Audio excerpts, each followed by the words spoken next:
Hi everybody, and welcome to a new series episode. More or less, I just wanted to do one route because I've already played a bit of this game and thoroughly enjoyed it. And I have done, as you can tell by the one color portrait on the screen, I've done Brian's route. I'm really close to getting 100% on Hugo, but I'm not going to do that this time. What we're going to do instead is I'm just going to make a new game and we're going to jump right into it.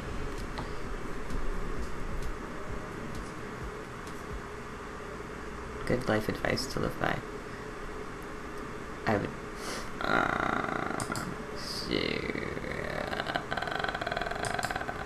Dad. Dad, wake up! This is my favorite one. Pretend to be dead. I let my tongue roll out of my mouth and stop breathing. Amanda shakes me. Come on, Dad. This hasn't worked on me since I was 6. I'm sorry, Amanda. This is the end for me. Dad, I swear to God. Amanda, I bequeath you all my earthly possessions. Spread my ashes over my recliner. Okay, well, your corpse better get into the moving van because it's leaving soon. I finally open my eyes and sit up. I'm lying in the middle of the living room, spooning a moving box. I yawn and stretch. Morning, Amanda Panda. Yikes, Dad, breath. Go brush your teeth. It's okay to cry, even if you're feeling sad. Don't use metal utensils, something. Alright, so...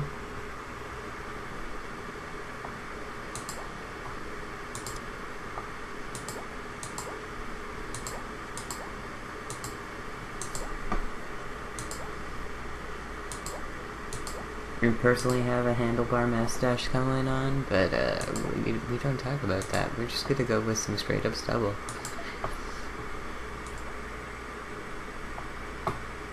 The one I have in is actually gold at the moment. Do you want a full set or just the one? I technically just have a second hole pierced, so fun facts for you today.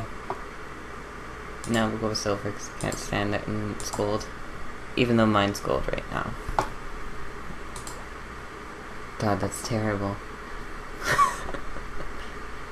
Last time, as you probably will see, this is the one that I did. But...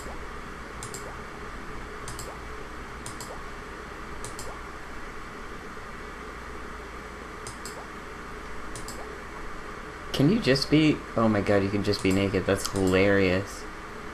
Should we be edgy dad? I think we should be edgy dad. Edgy deadpan dad. And, like last time, Finn, Agan. Nope, Agan. There we go. I'm gonna be that dad when I can find my mouse.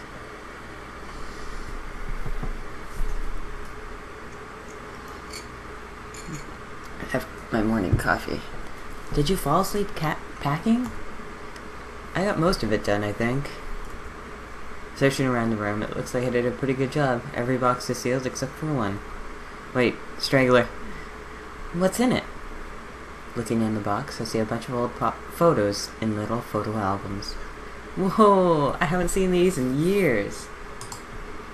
I pull out one of the dusty albums from the top of the pile, and we begin looking through. That's the coolest baby I've ever seen. And I did Mother and I, but this time I'm gonna do the only way your father and I can get you to stop crying was to put those sunglasses on you. But whenever we tried to take them off, you'd start crying again. You spent the first 2 years of your life with sunglasses on. Nice. Halloween, when you were maybe 4?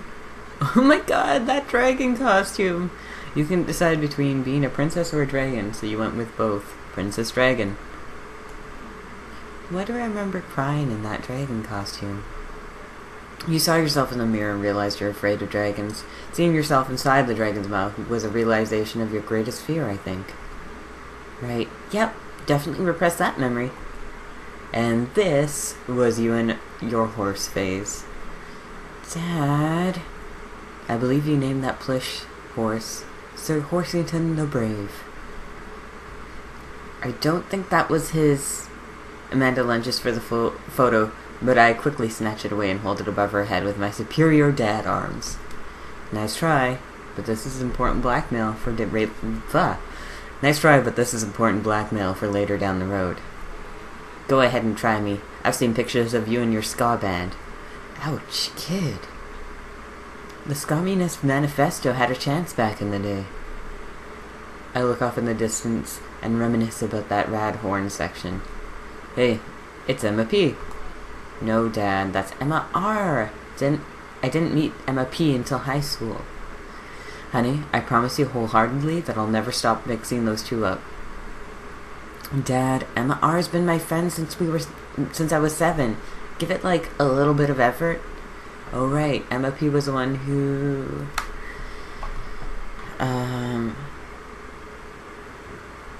fired a flaming tennis ball at the police station. Lighter fluid, tennis ball, tennis racket, right? Dad, that was you. Oh right, I was a wild child. I was 6 when you did it. Okay, Amanda, I wasn't aiming for the police station. It just happened that there was a police station in the vicinity where I wanted to hit a flaming tennis ball. Yeah, I remember you explaining that to the police. They didn't believe me either. Yeah, anyway, I gotta show the list to Emma R later. She'll get a kick out of it. The first photography award you ever won. Yeah, and I gotta say, a $20 gift card at McFriday's, which reminds me I've got a $20 gift card that I won in high school that I haven't used yet, but it has no expiration date, so we good. And then you got food poisoning from the cheesy tostada blast. I think you mean food poisoning, you know, with a Z. Dad,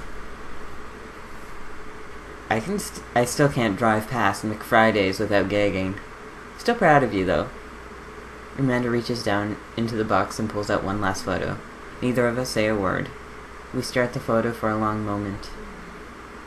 I finally decide to break the silence. That was the day you were born. It's kind of a funny story. We got into a car accident right in the hospital parking lot. It wasn't anything big, just a fender bender. But of course I was freaking out, and that little old lady who crashed into us was freaking out, and I didn't know what to do. But your father, oh man. He holds my hand, looks me directly in the eyes, the calmest I've ever seen him. He says, "It's okay. It's all gonna be okay." He was right, you know. I stare at the picture for longer, maybe too long. I miss him. I can't even imagine what it must be like for Amanda. She pats me on the back. Come on, Pops. We gotta finish packing. Moving van won't wait forever. You're right. Amanda and I pile into the car and take one last look at the old house. So many memories here. Hard to believe that your father and I bought this place almost 20 years ago. Shit, man, I wish. Hey, remember when I shattered the front window playing catch? You always had strong arms. Oh, very strong arms. Hey, remember when I shattered the other front window pretending to be a robot who breaks windows? You are a very imaginative child. Hey, remember when I broke the black window We get it, Amanda. You break stuff. And there'll be plenty more stuff for me to break in the new place. Memories to make and stuff to break. You ready? We sit in silence for a moment. I watch my daughter grow up in this house. It will forever hold a place in my heart. But it still stings it a bit to leave it behind. I'm ready. The moving van begins to pull away, and I get into the car position to follow it. I watch our old house, disappear in the rearview mirror. Jeez. So what? So sell me on our cool new pad. I clear my throat and do my best cheesy announcer voice. Nestled in the beautiful scenic downtown Maple Bay are our new house features. Washer and dryer hookups, a 2-car garage, multiple places to sleep. I'm gonna say multiple places to sleep. Not only are there bedrooms for your sleeping pleasure, but couches and floor spaces where you can, yes, catch a wink. What a deal! I mean, if sleep weren't for the weak. You sleep more than anyone I know. I admit my faults, Pops. I keep it real. Anyway, it's also smaller than our last house. Cozier, one might argue. Good spin. I think it's great. Won't we be closer to a lot of cool stuff that we can walk to, so we don't have to waste gas. And I mean, trying to park downtown is so, Amanda, you're going to have to learn to parallel park. Amanda, you're going to have to parallel park at some point, right? Not going to happen, Pops. I think someone needs to do a 3-point turn on their attitude. I don't know how to do that either. Have you met the neighbors yet? Not yet. But the neighborhood seems pretty quiet. So you won't have to chase any rowdy teens off your lawn? You are the very teen you mock when you say that, honey. I'm in my last year of high school. I'm practically dust. Yeah, you're a real... Don't you dare. Senior. Dad, I know where this is going. Citizen. I'm just going to ignore that. But I won't forget it. So, what's item number 1 on the new house agenda? Well, first we need to First we'll need to forge a path through the solid wall of boxes that's blocking the living room. I still have to install the washer and dryer. We need to go grocery shopping. Pops, cool your jets. You have to promise me that we're going to take a break and explore the neighborhood. Okay, you're right. We'll get some work done, and then we'll check the area out. We pull up to the new house and step outside. The lawn is freshly mowed, and the for sale sign is still in the yard. Hee-ah! And with a swift kick from Amanda, the for sale sign is no more. Nice form, sweetie. I got a problem with authority. I'm so proud. Man, all that karate chopping chuckered me out. I could really go for a sandwich. An ice cream sandwich. Sweetie, it's 10 a.m. We need some coffee ASAP. I need to get my hands on a nice cup of old bean juice or I'm going to be useless all day. I think we passed a coffee shop on the way here. Maybe we could check that out. Let's do it. Oh, it's bringing something. Shit. And as they talk about coffee, I just sip mine with my spoon in it. That makes lots of noise. We walk down the street to the Coffee Spoon, a cute little place on the corner. Man, this is such a convenient walking distance from our place. I guess. What's wrong? Why would I go somewhere else and drink coffee on a couch when I could just drink better coffee at home on my own couch and not have to make awkward eye contact with other people? At least when I'm home, some random guy isn't going to come up and sit on the recliner next to me and I won't feel like a little weird about it because technically he's not sitting at my table, but he's very much within my personal zone. Dad. And what's with the etiquette when you have a dirty mug? Is there a bin? Do you go and set it on the counter because you don't know where else to put it? Or do you leave it there and you feel your face flush hot with shame as you consider the possibility that there is in fact a bin somewhere just out of sight and now you're that jerk who left the mug? Dad, are you afraid to meet people? Fuck. Yes, Amanda. We walk inside. Inside the coffee shop is incredibly warm and inviting. Vinyl records line the walls and patrons lounge on well-worn-in couches. Crunches. Ooh, I love that dyslexia that loves to flip letters and numbers in weird spots. Some cool tune spins on a record player next to a little stage. Welcome to the Coffee Spoon, guys. How's it going? What's with the name? Oh, it's kind of dumb. It gets mentioned in this poem I like, and I thought it was a good idea at the time, and I suppose now it's a good idea, like the business is still running. But people ask me that question all the time, and I give them the same answer every time, and now I'm standing here rambling, and I'm sure we're all getting more and more uncomfortable the more I keep talking, but man, we're in it now, and I can't stop. So what'll it be? I scan the chalkboard menu, and I am immediately overwhelmed. I'll have, Godspeed, You Black Coffee. A classic. And I got hearts, because Godspeed, You Black Emperor. Fuck, it's been a while. I don't get it. I get it. Oh, it's a pun. Godspeed, You Black Emperor is a really amazing, influential, progressive rock band known for their sweeping soundscapes, and I'm doing the thing again. But coming right up, And for you? I'll have a macchiato de Marco, please. Coming right up. Do you want that in small, medium, or Biggie Smalls? Medium. Wait. Is Biggie Smalls big or small? I should change that, shouldn't I? Matt sets to making our drinks, and Amanda and I take a seat on one of the couches. What's his deal? Let the man make his puns. They're cooler bands than you listen to anyways. Hey! Skull was cool once. Yeah, the guy looks like a ska man. This couch is actually pretty comfy. Maybe not comfier than our couch, but it's alright. Good lumbar support. You sink right into it.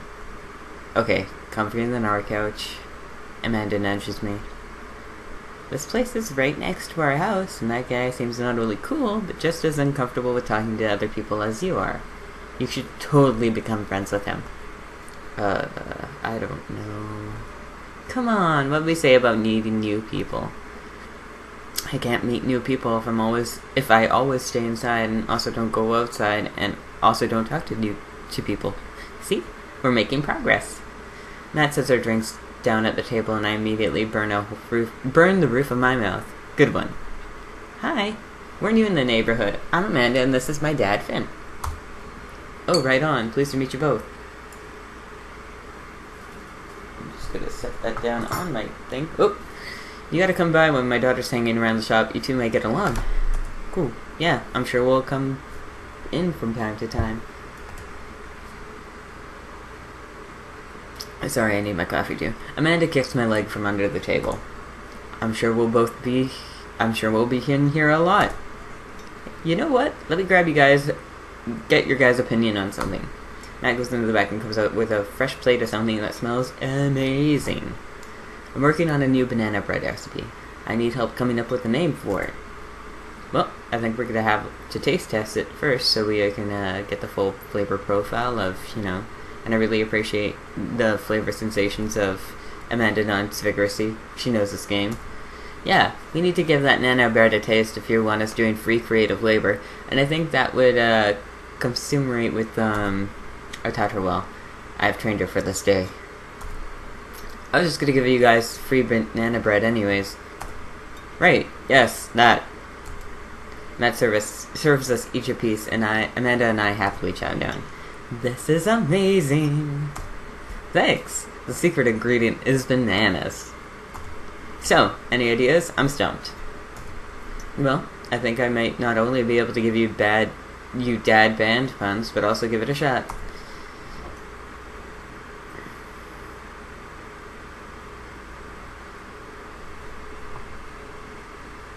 I can't remember which is the right one. Like the punk band? I thought you said you only knew dad band puns. I'm a hard dad. That actually has a nice ring to it. Really? Yeah, banana bread Kennedys. Strong decisions. That's art, baby. I wanted to say baby because I thought it would sound cool once, but once I said it, I realized it just... Fuck, I can't English. I wanted to say baby because I thought it would sound cool, but once I had said it, I realized that it just doesn't sound good coming out of my mouth, and maybe I should just leave saying baby to the professionals. Enjoy your coffee. Thanks, baby. See? It sounds good when you say it. Across the way, a man catches my eye. He sits by himself, brooding over a cup of coffee. Our eyes meet, just for a moment. I hastily look away, hoping he didn't catch me staring. Who was that? Who is that? We finish up our drinks and head out. Thanks for stopping in. Take care. Okay, now that we're full of caffeine, where to? Let's get some fresh air. Time to soak up all that vitamin D that makes our bones nice and strong. Yeah, our skeletons are going to get so strong, they're gonna hop right out of our bodies and crush cars with their bony fingers. Amanda, I already have an irrational fear that my skeleton will one day escape this flesh sack and run amok. Please don't encourage it. Right, sorry.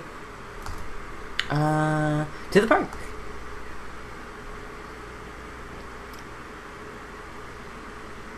Amanda and I begin a stroll through the neighborhood. I can't believe how beautiful it is outside. Kids are playing in the street. It's raining here. The flowers are in bloom. It's raining here. And the faint smell of a nearby barbecue drifts through the air. This place is nice. Too nice. I don't trust it. Goodbye, honey. Or good eye. Good eye, honey. You can never be too careful. See that baby in the stroller over there? Government operative. We're onto you. Oh, baby. My disk space is low. So, hold on. Okay, so we're back. I ran out of disk space, so we'll see if that becomes an issue again or not. Either way, this might have to be shorter than I was initially intending, just because I'm working on a laptop and it doesn't have a lot of room. And it's got a lot of Overwatch videos that I really need to get rid of. But that aside, let's move on. We're on to you, baby. We walk for a while, eventually end up at a small park. Toddlers chase each other through the playground, and dogs of all shapes and sizes romp through the grass. It's pretty crowded, but Amanda spots a nice empty bench. We start to make our way over when... Heads up! Ow! A frisbee suddenly hits me in the face. Oof! A corgi with a neat plaid handkerchief tied around its neck bounds up to me, wagging its tail. I like your necktie. Roof! He runs around in a circle and nudges my leg with his nose. Oh god, this is the cutest dog. Impart upon me your wisdom, tiny dog. Woof, woof.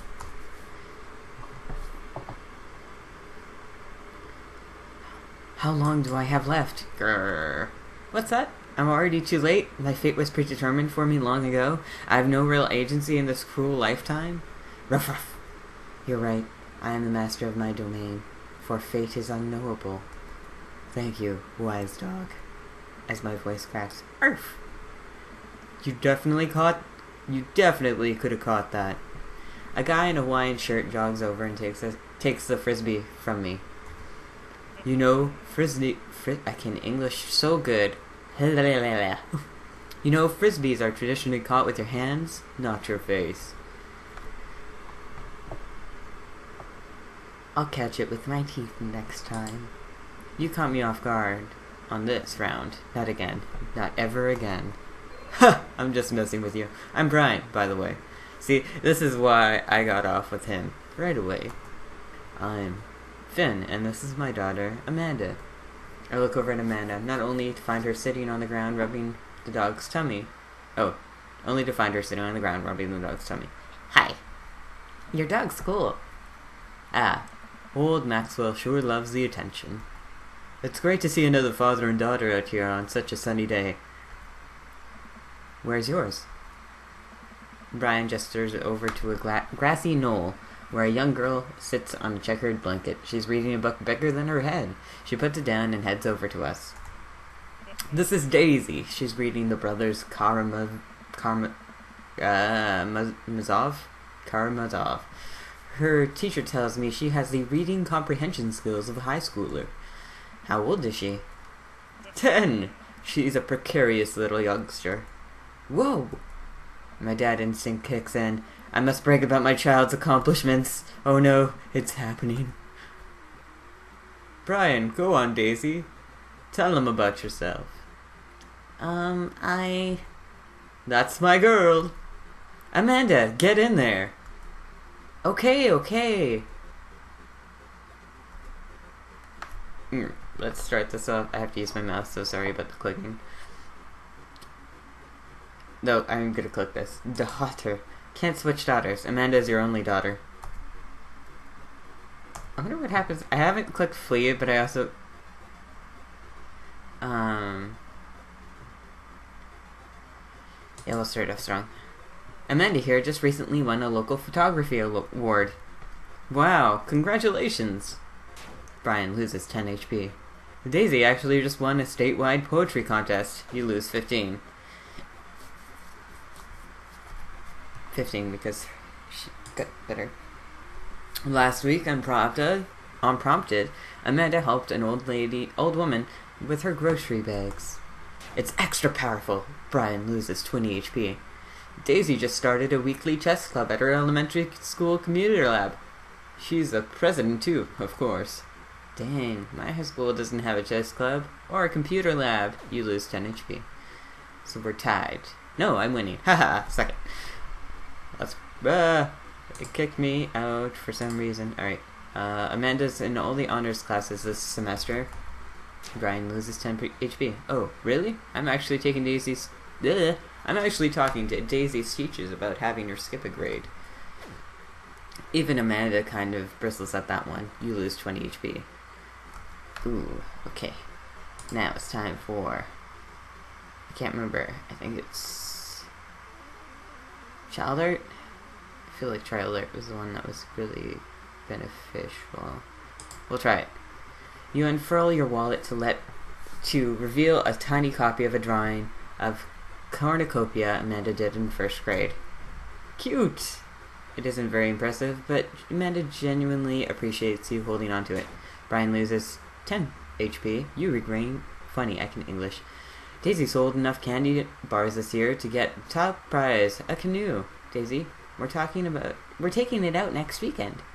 How's that even possible? Amanda can barely get one of those sticky things. It's extra powerful. I just lost all the HP I think, but I'm gonna win. A few months back, Amanda started to volunteering at the old homeless shelter in our old neighborhood. Brian loses 10 HP. You don't say! She should talk to Daisy. She's actually helped organize a food bank here in Maple Bay. Yeah, Amanda, I'm sure we could find something for you to do. It's extra powerful. Shit! I don't have any healing items left. Amanda still uses film camera.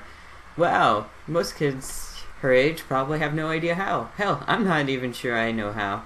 I sure don't. Not that I'm any good with my phone camera either. Haha, agreed. You and Brian share a bonding moment. Amanda and Daisy look annoyed. I haven't gotten that one before. I'm genuinely pleased. No. There's no going back. We got a grade card. You pull a wrinkled copy out of Amanda's last grade card. Oh, fuck. You pull a wrinkled copy of Amanda's last grade card out of your back pocket. Dad. Awesome grades. Brian loses 25 HP. I've got him on the ropes. You two seem to have a good relationship. It warms my heart. Ugh, why do you have to be such a good loser? So I take it you guys are new to the neighborhood. We just moved in. Do you live around here? Yeah, we live in that cul-de-sac down next to the coffee shop. What a coincidence. That's where we live too. Small world, yeah? Daisy and I are in that little ranch-style house on the corner. I know that house. It's just like ours, but slightly bigger and slightly better landscaped. Why does this guy have to outdo me at everything? What a lovely place. Well, I don't want to take up any more of your time. Really nice meeting you guys. You'll have to stop by at some point. Yeah, definitely. Bye! Brian and Daisy walk further into the park with Maxwell happily trotting along in tow. Do you get the feeling that he was trying to one-up us? Trying and succeeding. I can't believe that kid's only 10. What was I even doing at her age?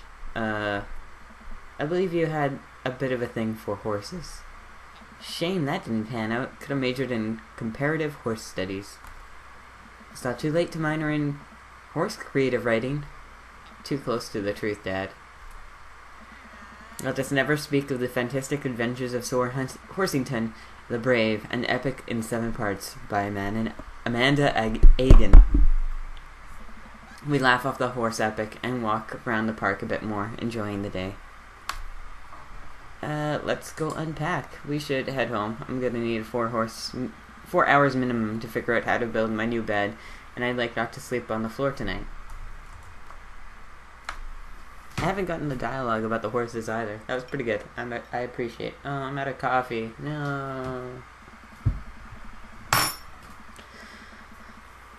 I get to work unpacking the various boxes around the living room. A couple hours pass and I get some good work done. The washer-dryer unit is both washing and drying, and we can actually walk through the living room without tripping over boxes. A visitor already? I walk over to the door and open it. Hello! A handsome, clean-cut man stands at my door, brandishing a plate of cookies. Hell. Oh? Nice. Oh, where are my manners? My name is Joseph. I'm your next-door neighbor. Oh, yes, hi, I'm Finn. That's what my name is. I saw the moving van and thought I'd bring over some cookies. My daughter, Christy, wanted me to let you know that she baked them herself. Joseph leans in and whispers. Fuck, who's texting me? But between you and me, she just sprinkled the chocolate chips.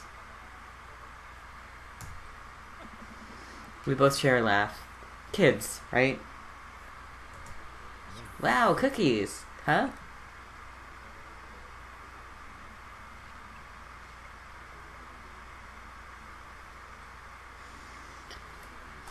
So nice to meet you.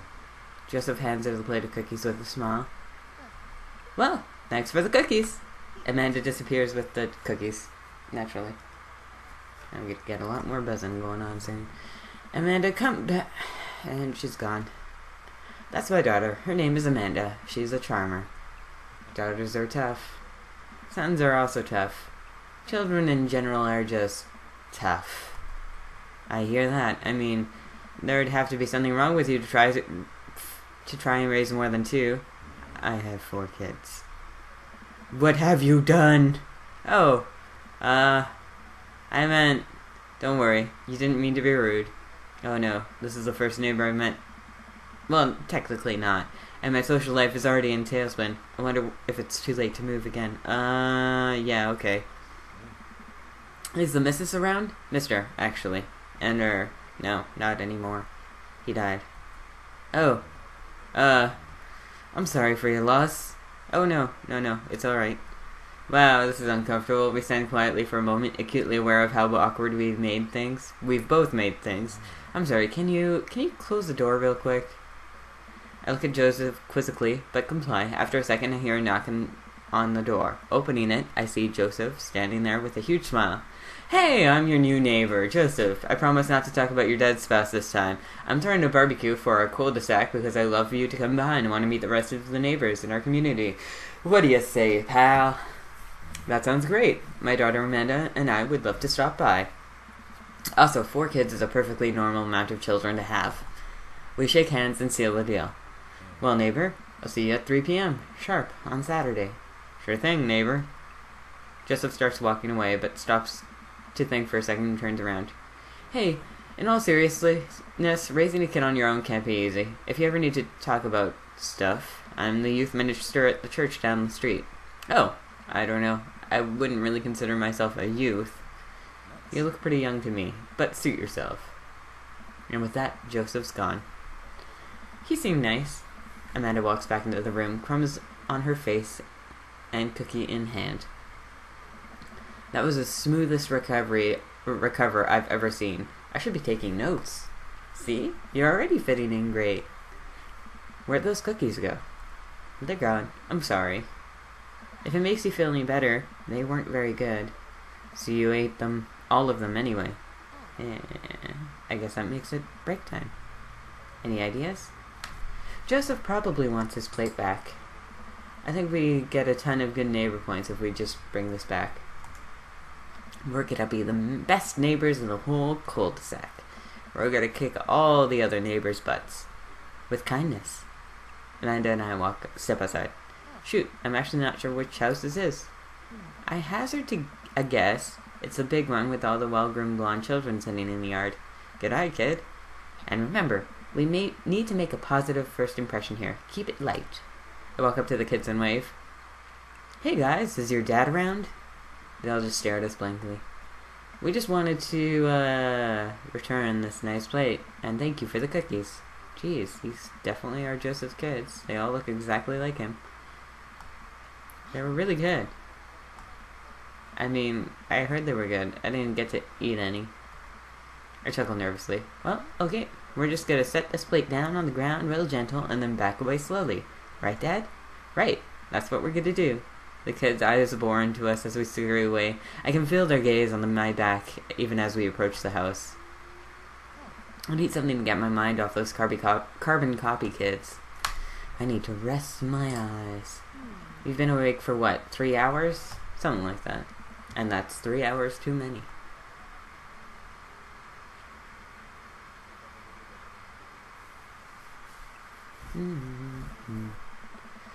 As we're walking home, I hear heavy footsteps come up behind us. Finn! Bro! I turn around and am greeted by a familiar face jogging up to us. Craig? Bro.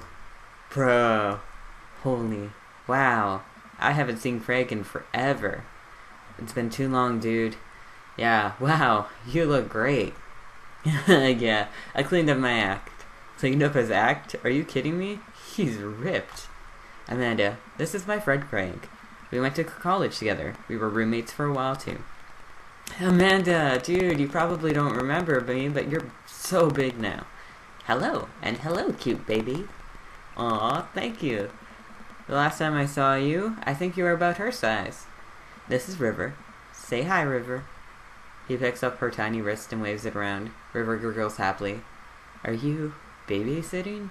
Nah, dude, River's my kid. Man, it has been a long time. Feels like 1 minute we were rolling up to exams with bad hangovers, and the next we're both fathers. Where you been, man? I was working out in California and had relocated business back to Maple Bay. No kidding. Amanda and I just moved to this side of town. How's Smashley doing? I mean, Ashley. Ashley is her name. She's actually still goes by Smashley. And, we got divorced last year. Oh, dude, I'm so sorry. It's all news. We take turns taking care of River and the twins. It's all copacetic. Yes, copacetic. Yes. Twins? You have 3 kids? Ain't life something, bro? Right? Kegstand Craig is a father of 3. Kegstand Craig? Oh, yeah, that was my old college nickname. He got it because he did a lot of keg stands. It's a thing where you do a handstand on a keg and then drink from the keg. Right. He was very good at it. Bro, I hate to be that guy, but I'm in the middle of my daily jog and I really gotta keep up my heart rate. Brought River along for, resistance training. You jog daily? I jog yearly on January 1st, when I promise myself that I'm going to jog daily for the rest of the year, but then give up after 30 minutes and just walk home. Well, it's never too late to get back into it, dude. You should definitely join me sometime. I don't know. Come on, it'd be fun. We could grab breakfast afterwards, catch up. We could do a bro brunch, like the good old days. Alright, sure, sounds great. Great. Let's get that going soon. I better get moving. Good to see you guys. Craig gives a little wave, puts his earbuds back in, and jogs off. I can't believe Craig is ripped and has kids. I'm reeling. Why is that? The Craig I knew was not fit to be responsible for any living thing, including and especially himself. One time, I think I watched him drink an entire jar of marinara sauce for dinner. Amanda, he opened up a new jar of marinara sauce, and then he drank it, like it was a thing that normal people do. It was unholy. And then I asked him what the hell he was doing, and he said, I quote, "It's basically a smoothie, bro." I mean, technically, he's not wrong. He jogs! He was jogging! He's like a totally different person. Anyway, we better get home. I have plenty of time to reflect on how old I feel later. Amanda and I flop down on the couch. Amanda has to shove some empty boxes out of the way before she can shit. Fuck me. Too bad we're gonna be putting my stuff right back in the boxes in a few months. No, don't say that. Aw, Dad, it's gonna be okay. I'll be fine. I know. It's just, you're my little girl, and it's gonna be weird not having you around. I'll come visit, and I'll text you every day, and I'll take lots of pictures. I mean, obviously, I'm a photography major. You promise? Of course. Are you gonna be okay by your lonesome? Oh, come on. I'll be fine. I'll get a dog or something. A dog? Forget art school. I'll stay for the dog. Is that what it's gonna take? Medium-sized dog. Handkerchief around the neck. I get to name it. That's it. That's what it'll cost me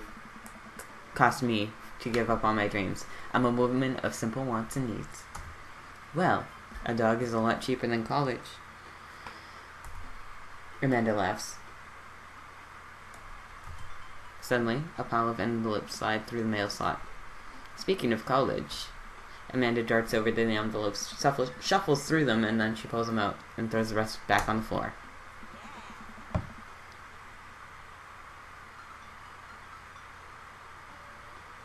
I got a text that I need to respond to. This is from McGowan College of Art and Design. Open it. But I'm scared. It's just an envelope. Yeah, it's just like my entire future. No big deal. Not a big deal. She takes a deep breath and rips the letter open with her teeth. We have a letter opener, but okay. I hold my breath while Amanda's eyes darting back and forth, scanning the letter. What does it say? The admission committee has reviewed your application, blah, blah, blah. Her face drops. Regret to inform you that we are unable to offer you admission to McGowan College of Art and Design. Amanda throws the letter on the coffee table. Oh, sweetie. It's okay. I kinda saw it coming. I knew I shouldn't have put in that experimental stuff in my portfolio. Their admissions office told me they just want to see portraits or whatever. I pull on Amanda in for a big hug. You're an amazing photographer. I know how much work you put into your portfolio. Some other school is going to want to snatch you up for sure. Yeah, I know. It's fine. Are you actually fine, or are you just saying that? I'm fine, really. Her face says the opposite, but I probably shouldn't push her on this. Oh, and before I forget, Emma R. and Emma P. are sleeping over tonight. So, you need me out of the way because I'm painfully uncool? I would choose a more delicate phrasing, but yes. Well, I'll have you know that I conveniently already have plans tonight, so you'll have the new place to yourself. Yeah? What are your plans? Quick, think of plans. I am secretly the mayor of this town. Amanda, the town needs me. I need to perform my mayoral duties. I must don my top hat and wear my monocle so that I may preside over my mayor stuff. I think you're thinking of the guy from Napoli. He was the mayor, right? He was not. Right.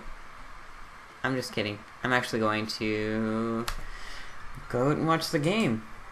Nice. Which game? You know, the game. The one that's on tonight? The game on TV somewhere other than here. Okay, cool. While you do that, I'm going to do drugs and commit some light arson with the MS. I'm concerned you're hanging out with the wrong crowd. Amanda shrugs. I would have expected you guys to be up to white-collar crime by this point. Maybe money laundering, at least. I'm a street rat, Pops. You're kidding about doing drugs and crime, right? Yes, Dad. Just making sure. I give her a pat on the head. Have fun with your sports. Are you being sarcastic? No, making fun of sports is played out. Alright then. I do some light cleaning around the house and decide to clear out right before Amanda's friends arrive. I can English. Before I leave, Amanda stops me. Hey, don't forget that you have a meeting with my English teacher tomorrow. Oh right, Mr. Vega. Yep, totally remembered. I'll be there. I'm also going to save after this because I actually don't know the proper way to start the route that I want to start because I have this cave and you'll see. Well, I guess I really didn't plan this through. I'm not entirely sure where the closest bar is, and Amanda still hasn't shown me how to use the GPS on my phone, so I'm just going to pick a direction and walk it. Let's go this way. Cool, okay. We're marching. We're marching in the direction of the game. Any game, really. The distance, could it be? In the distance, could it be? A big, burned-out neon sign hangs above a tiny dive bar. Jim and Kim's, huh? Alright, it'll do. The bar is small and dimly lit. The crack of pool balls sounds in the back as patrons laugh and joke. A string of multicolored Christmas lights hover over the bartender. I can't tell if he's Jim or Kim. I pull a seat up to the bar. What'll it be? 1 beer, please. Sure thing, boss. The bartender sides me an ice-cold beer. I take a sip and enjoy the refreshing taste. Say, are you Jim or Kim? I'm Neil. Oh. I awkwardly turn my attention to the game, which is playing on one of the TVs on the wall. As luck would have it, My team of preference is not only playing, but currently in the lead, which is always a good thing. The brightly colored mascot, which is some sort of animal, does cartwheels. I silently cheer on my favorite team, hoping that I don't get into any confrontational arguments with a fan of the opposing team. Several people in this bar are wearing the distinctive colors of the team I dislike, though I believe from their demeanor, like me, the passion for the team is all good and fun. Let me save here real quick. A middle-aged woman holding a near-empty glass of wine slides up to the bar and sits uncomfortably close to me. Hey, sailor. Oh, hello. Good to see fresh meat in here. I'm Mary. Come here often. This sounds really bad with my deepening voice. I'm sorry. Oh no, actually, I just moved into this part of town today. I'm Finn, by the way. Are you watching the game? Yeah, my preferred team is in the lead. As I keep this up, they'll win. They'll win the game with ease. Oh, I love that team, and I also love the game. I love somebody who knows their way around balls. Getting the impression she's a little drunk. Buy a gal a drink? I'll buy you a drink. I almost reluctantly signal the bartender and order Mary another glass of wine. Neil jokes back and forth with Mary. They're clearly friends, and this clearly isn't her first time doing this. She tips her glass at me. I suppose I gotta keep you company now. So, what do you want to know? What's the latest gossip around here? You came to the right brat. Oh my gosh, she calls herself a brat. I love Mary. She's hilarious. I'm an observer. I watch people. I see everybody, everything, know everyone. Nothing gets past me. So what? I thought you were gonna... I forgot what we're talking about. About the gossip? You said nothing gets past you. Oh, right. I'm also a steel trap. Confidential to a fault. Huh. So what else can you tell me about this part of town? It's quiet, that's for sure. If you want an idyllic little life with a white picket fences, this is the place to do it. But every town has its secrets, you know. She takes a sip of her drink. That was a little too ominous for my taste. She leans in closer. Would you like to learn some of my secrets? Oh boy. Maybe some other time? Suit yourself, sailor. Mary saunters off, setting her sights on the newest bar patron to enter. I happily watch the game over another beer. The game has gotten close in terms of points, a little too close than what I'm comfortable with. A particularly skilled player comes across... After a particularly skilled player scores a number of points on the other team, putting them in lead, I hear an affirmative grunt from another man at the bar. Go team. It's the broody man from the coffee spoon. He sits alone, sipping whiskey and watching the game as well. Enjoying the game? I am now that we're winning. Oh, we must be rooting for different teams. In my opinion, my team is far superior. I have to disagree with that based upon our win-loss record, but I'd say that my team is superior. That's where you're wrong, since as it stands right now, my team is beating yours. The conversation ends there and we both go back to silently rooting for our own respective teams. The game is close, with both sides playing their hardest to win, but in the end my team prevails. Quiet cheers ripple through the bar. I raise a respectful glass to the man drinking whiskey. He raises his in response. An unspoken truce has formed between us, on mutual love for the game. He motions to the bartender, pours out 2 glasses of whiskey. The man slides one over to me. The name's Robert. Thanks, I'm Finn. You must be new here. Mary already hit on you? Yeah. Robert chuckles. She's a peach. Well, you pick the best bar in town. As slimy as it is, you'll never find a better spot than Jim and Kim's.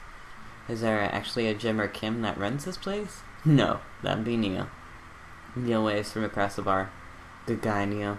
Not enough Neils in this world. Oh, okay. You a whiskey fella or a beer fella? Beer, but I'll drink most things. You like shots? I love shots. Thank God. Robert nods to Neil, who serves up 2 shots of whiskey, hands one to me. Here's to your health. We take the shots. The whiskey burns going down, but I try my hardest to look tough. Wait, I think this is what making friends is. Okay, Finn. This guy's out of my friend league, but I think if I play my cards right, we'll be pals in no time. Compliment his rugged good looks. Your face is good. Thanks. Wait, I think this is what flirting is. Man, this guy is mysterious and cool. Way cooler than I am, at least. Robert signals to the bartender for another round. What are you doing tonight? I'm running from my problems. The usual. I like your style. He gets up. Be right back. Gotta powder my nose. Never seen Robert this talkative. He must like you. I guess so. I gotta admit that Robert has a gruff charm to him. If a guy like that thinks I'm cool, then I must really be. Robert comes back from the bathroom and grabs his leather jacket. I'm gonna go home. You heading my way? Robert and I leave the bar and find ourselves walking in the same direction. I live in a cul-de-sac down the way. Does everybody live there? Me too. We just finished unpacking today. Great place to be. Bleh. Good neighbors. Well, some of them. Who's that? We get to Robert's house, which is just a few houses away from mine. We stop and he turns to me. I don't kiss and tell, Finn. So are we doing this or what? What? You know, do you want to come inside or not? A wave of realization rushes in over me. I blush. Okay, I'm gonna save real quick because I keep fucking up. I'm just gonna say no thanks. I better call it a night. Catch you around? Sure. I head home. Head buzzing with whiskey. What did you mean, Moise? Are we gonna do this or not? I plop down on the couch and I'm asleep before I get a chance to even take my shoes off. Always help a friend in need. I wake up to a text from an unknown number. Rise and shine, early bird. Still want to work out? This is Craig, by the way. Holy crap, it's 6 a.m. Who does 6 a.m. anymore without realizing it? I drift back to sleep. Whoops, must have wanked back out. I check my phone again. Hey bud, still want to get your swole on? I'm ready to tear up the track. Hit me up. God, the last thing I want to do right now is work out, but this is Craig. I do want to catch up. Let's go to the gym. Hey my man, I need a few minutes to wake up, but let's meet in like 20. After a few seconds, another text comes in. Sure thing. Meet me at the gym. I stretch and my bones creak. I gotta stop falling asleep on the couch. I throw off my blanket. Hey, wait. I don't remember falling asleep with a blanket. Amanda must have tucked me in after I fell asleep. Bless that child. I reluctantly brush my teeth and throw on the only clothes that are even kind of gym appropriate and head out. The neighborhood is quiet and serene this early in the morning. Birds chirp and the grass is still wet with dew. Surprisingly, the gym is just pretty crowded, and I spot Craig standing outside stretching. Of course, he spots me and waves enthusiastically. Hey bro, good morning. Hey, good to see ya, man. I'm definitely not as pumped as he is. Maybe I should have had some coffee before I left. You ready to kick some butt? Help. Gotta stay posy, dude. I'm here to party. That's the spirit, my dude. We head into the gym and I'm immediately intimidated. All of these people look like they could break me in half, and it seems like Craig is with friends, or is like friends with all of them. He high fives and finger guns all the cool jocks in the room. They look like they could and would steal my lunch money and spend it on protein shakes. Come on, bud, let's warm up. We head over to the treadmill and start walking. Okay, I can walk. Walking is good. This is a decent pace to be walking. So, I know we are on treadmills, yes. And those over there are the ellipticals. Very good. What's all the other stuff? Craig laughs. They might look a little scary, but I guarantee all of them serve a specific purpose for building muscle mass. I watch as a dude in a muscle tee flexes a muscle I didn't know existed on a machine I think was once used to process grain into flour. What is that? Why is that guy doing that to himself? That's a good question, bro. What do you think he's doing?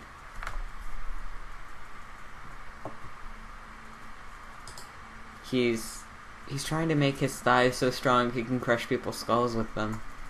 Yeah, that's pretty much the only reason I work out. Oh no!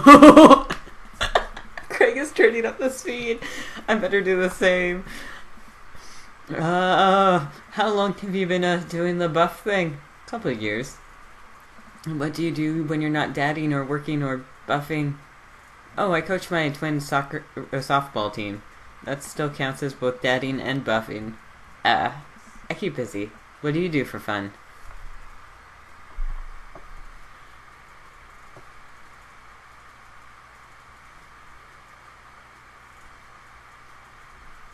I don't actually know. I love learning, but also that feels like a good one. I try to live my life as close to a Jimmy Buffett song as possible. The goal is to live with as few worries as I can muster. The lost shaker of salt was a metaphor. A metaphor about what? About not being able to shake salt onto something. We're jogging. Oh god, we're jogging now. I look over to Craig, who hasn't even broken out in sweat. How is he doing this so effortlessly? I'm dying. I can feel my life force draining through every orifice of my body. Hey, remember when my fish died in college?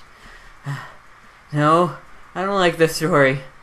Oh my god. Is he really bumping up the speed again? I guess I better do it too. Oh, this is fast. This is very fast. And we were at that party, and you vowed to make me feel better? You tell me to create a distraction, so of course I do a soft keg stand and get everyone cheering. And then I try to steal a fish from a fish tank at the party with my bare hands like an idiot. And then you drop the fish and it's flopping around and you panic. So you run up to me post keg stand with a dying dirty fish in your hands that you scooped off the ground, and you're yelling at me that we have to leave. So we're running out of that frat party with a fish and trying to give it mouth-to-mouth resuscitation. And we're getting him home and get him into a bowl of water. But the prognosis was grim. The next day he's alive and well. They never did catch the great fish thieves of Grand Ridge U. And they never will. I shoot off the edge of the treadmill and crash into the wall. Jesus, that hurts. Dude, bro, are you okay? Craig offers me his hand and looks me over for injuries. Fantastic. I managed to stand up and rub my back. Doesn't hurt now, but I'm sure it will later. You don't have to push yourself like that. Always know your limits. Well, I think I might call our gym adventure here. You sure? Yeah. Alright, well, here, I brought you this. Craig hands me a shaker full of thick green liquid. I stare at it with what must be apparent distaste. It's a protein shake, bro. Oh, thank you. He wants me to drink it. Oh boy, here it goes. I take a small sip. It's actually delicious. Wow, this is really good. And good for you. It's my special recipe. I'm pretty proud of it. Let me know if you ever want to work out again. Maybe we can try running around the neighborhood if treadmills aren't your speed. No pun intended, bro. Good one. Well, I'm gonna have to put some ice on this everything. I'll see you around. I leave the gym feeling ashamed. Craig used to order delivery from a pizza place across the street from our dorm, and now he's running circles around me. Literally. I really gotta work on this dad bod. I get home and lie down on the couch. It hurts to move. Oh god, I'm so old. Oh no, I must have fallen asleep. What time is it? Shoot, it's 3:55. I'm supposed to be at Amanda's school in 5 minutes. I frantically put on some clean clothes, apply a generous amount of deodorant, and run out the door.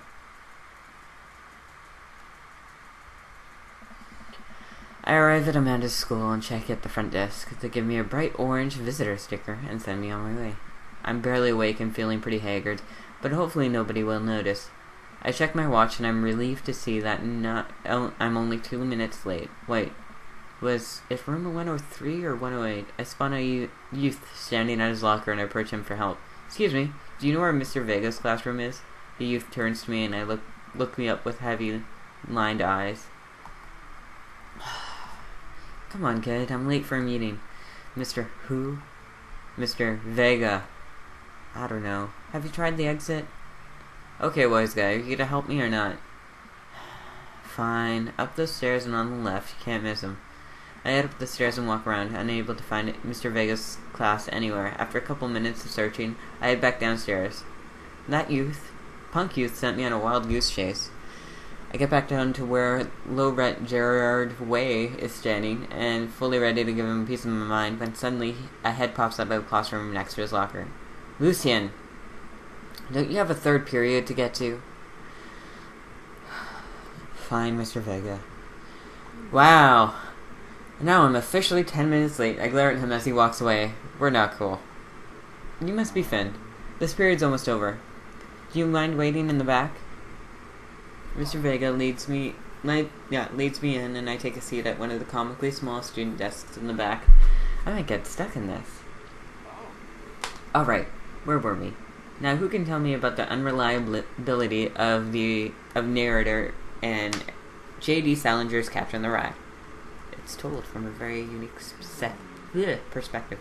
Yes, Colin? Colin stands up and does the thing where he blows into the crick of his elbow to make a fart noise. The whole class erupts into laughter. Alright, everybody. Very funny. Colin, please sit down.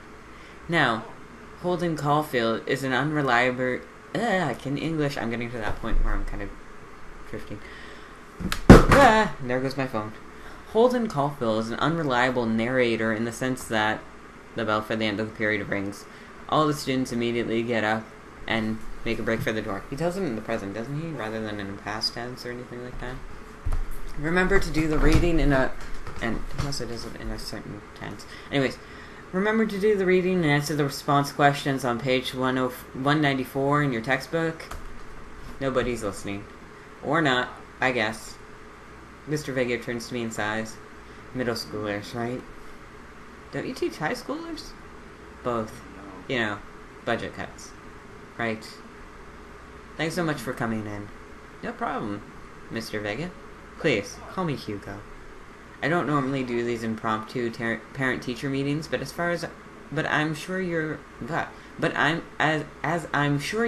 Amanda is a very bright student, and I'm concerned about her recent behavior. What's going on? Amanda has never been the most engaged student, but I know she cares. Recently, though, she's been falling behind, not completing assignments, and has been doing rather poorly on tests. I'd normally chalk this up to senioritis, but this is strange. I thought Amanda always shared everything with me. It hadn't even crossed my mind that something might be wrong. I just wanted to ask, is everything alright? Okay, at home, even. We just moved recently, but it was only to the other side of town, and Amanda is more excited about it than I was. See if you can talk to her about it. I know she values you a great deal, and I would appreciate your guidance. If she keeps heading down this road, I know how important art school is to her. I would hate to see her miss out on a scholarship money because she clearly I would hate to see her miss out on a scholarship money no way that she clearly deserves. I'll make sure to talk to Amanda. Thanks for letting me know, Hugo. Anytime. On my way out, I stop. Thank you for a moment. I turn to Hugo. Hey, Hugo. Yes? Did they ever catch that rye? Yes. I leave the classroom and make my way out of the school. I'm still a bit in shock that Amanda was able to hide it so well from me. She's always been such a I need a second cup of coffee. She's always been such a force of positivity in my life, especially after we lost her father. Amanda must be done with classes for the day by now. I'm sure she would appreciate a ride home, and maybe I can talk to her about what's going on. I pull up to the carpool, and Amanda hops in the passenger seat. So, did you have fun gossiping about me? Mr. Vega and I actually gossiped about our celebrity crushes. So you talked about Mario Batali the whole time? It was a very productive meeting. I'm pretty hungry. Can we grab some dinner? Sure thing. Let's go to the mall. Does that sound good to you? Yeah, sure. Why the mall? Jeez, can a dad take his daughter to the mall? Will you buy me things? I will buy you a thing, singular. Sounds like a deal to me. We drive in silence for a short while. Amanda plays a game on her phone. I should say something. You know, sometimes when a kid gets older, they find that they have to keep things hidden from their parents, and that's okay, because sometimes that's what kids do. And that's okay. But sometimes it's also good to have the parents' perspectives, because, you know, maybe the parents have also dealt with similar situations. And maybe they're a little cooler than you give them credit for. Anyways, what I'm trying to say is that it is good to share. Love you. Have you been reading my tweets? You have a Twitter? What? Never mind. Look, sweetie, Mr. Vega said that you haven't been participating in class that... Mr. Vega said you haven't been participating in class and that you're not turning things in. Oh, I'm fine, Pops, senioritis and all that. I thought you liked Mr. Vega's class. It's fine, he's fine. We pull up to a stoplight and Amanda, she's still texting. Just, I want you to know that you can talk to me about anything. Uh-huh. I can tell that whatever it is, she doesn't want me knowing about it. That's frustrating. I heard Emma R. is going to that fancy art school in California. That's exciting. Yup. Are you bummed out that you guys aren't going to the same school? Yup. Amanda keeps texting. She stifles a laugh. What's so funny? I don't think you'll get it. Okay. Who you texting? Noah. Who's Noah? My friend. Does he go to your school? Yep. Do you like Noah? What? No, Dad. I can't believe you would. Dad. I mean, jeez. Why would you? Gross. Sorry, I'm just asking. Dad, he's just my friend.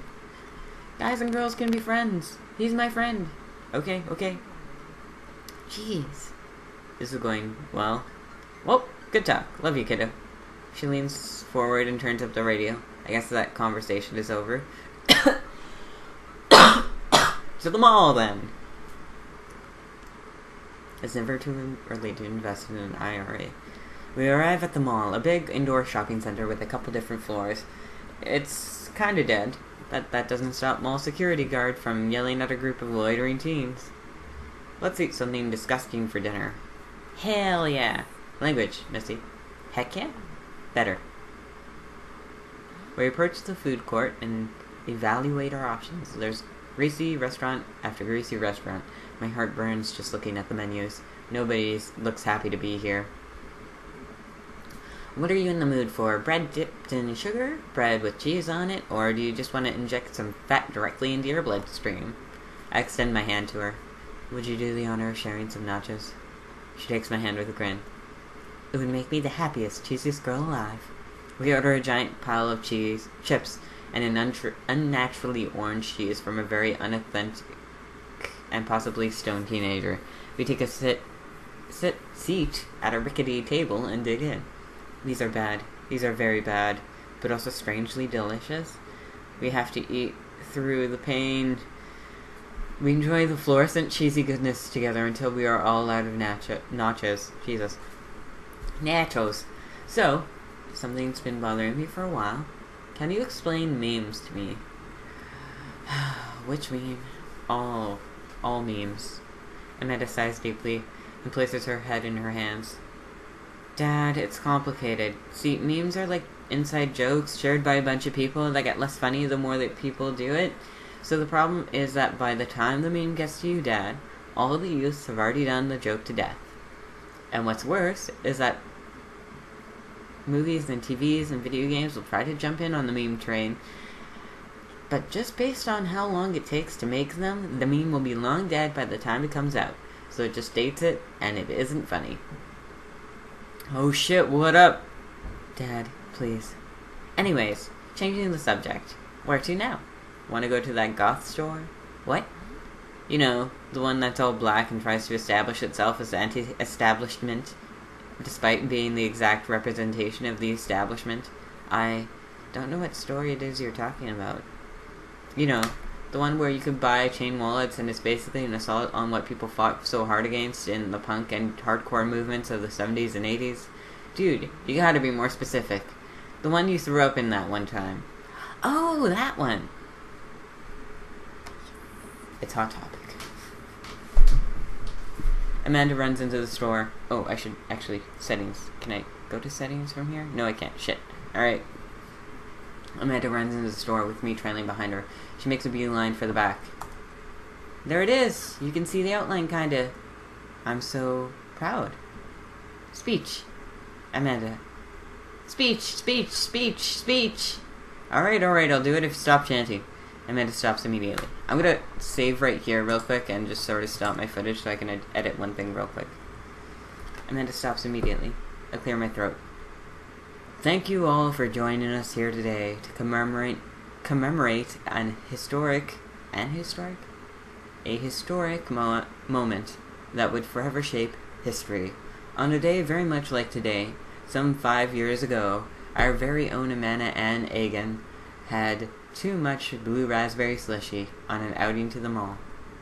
After begging her father to take her to Dead, Goth, and Beyond to buy rainbow suspenders, she proceeded to throw up all over the display of My Chemical Romance merchandise.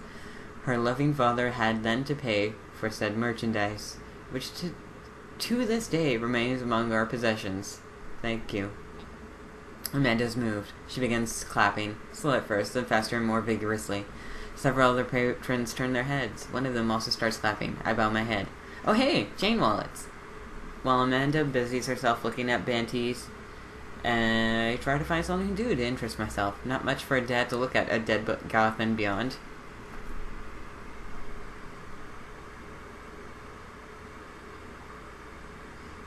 This is me, but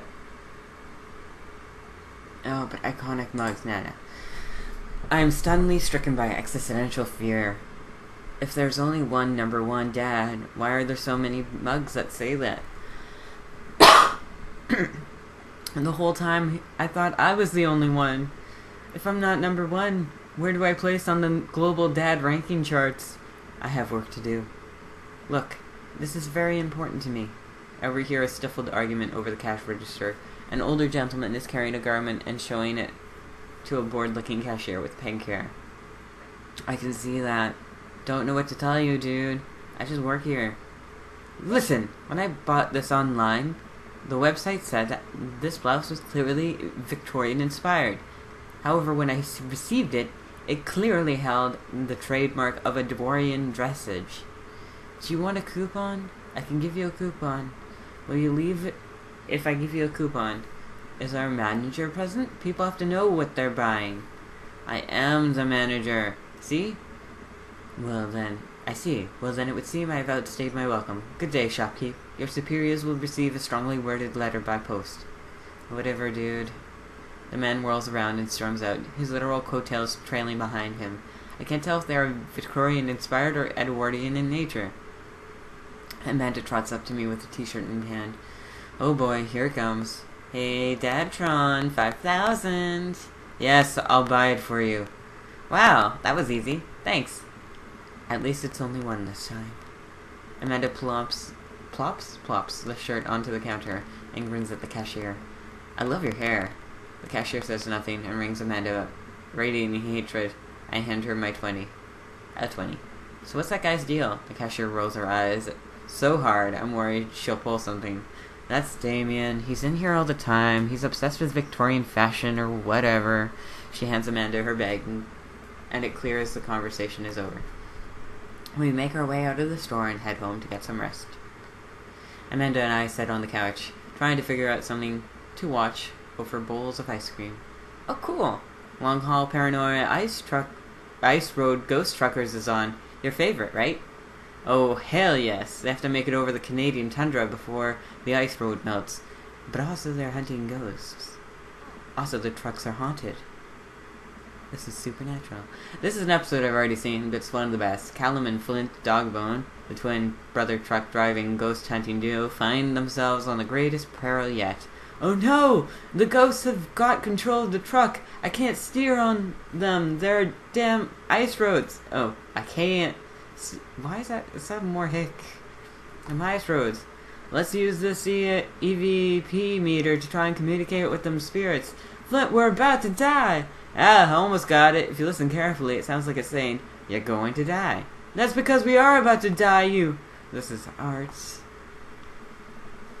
The episode ends and Amanda excuses herself to go and start arguments on the internet. I stay up a little longer, curious about the exploits of Callum and Flint Dogbone after their long, disastrous ice road accident. Afterwards, I crawl into into bed and get a good night's sleep. please remember to call us once in a while? It's very important. Morning, sleepyhead. 5 more minutes. You have never let me have 5 more minutes, so get up. Fine. We have cereal for breakfast and spend the morning putting together furniture. Amanda is much better at interpreting the tiny manuals. We're able to put a few more shelves on the desk, but I'm pretty sure it was supposed to be a bookcase. So, you excited for the cookout today? If there's food, I'm excited. I'm all over those terrible store-bought sugar cookies that everyone brings to parties. Yeah, those are bad. Which means there are more for me.